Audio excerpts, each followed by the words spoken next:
I could jump on the table and give you a standing ovation. That is how poignant this is. I was sharing with you, as many leaders, I consume so much information.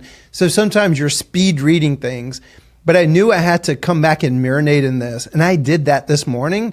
I have been losing sleep, frankly, literally, over the state of this field that I love so very much.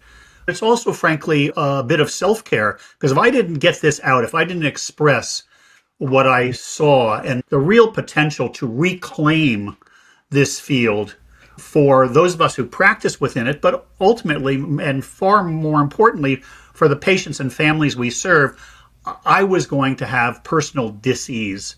It's darn near magical when it works well. A well-staffed, highly functioning hospice and also palliative care program is really remarkable in its power to turn things around for a family. Not that we're going to change the force majeure. We are all still mortal.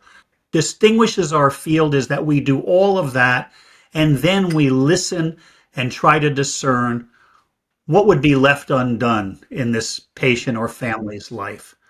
What's left to celebrate? What would give them some joy?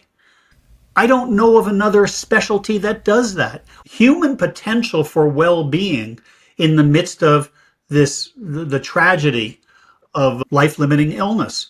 And I don't use the term good death. I talk about people dying well, right? Defeatism is self-fulfilling.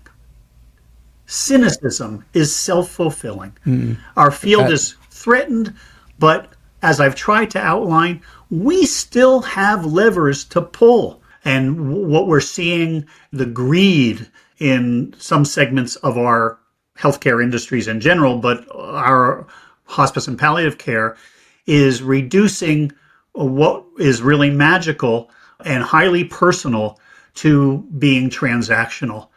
And it's all there, but there's no art to it. There's no soul to it.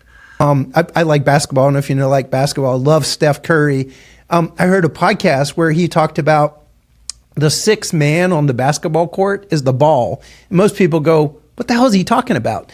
You're talking about that magic. Like there's something about when that team functions together, it's magical. I don't care what business you're in. If you're not about better service, better quality, and the most value, you shouldn't be in business. And I think in some respects, that's our own medicine within this field of hospice and palliative care. I couldn't agree with you more.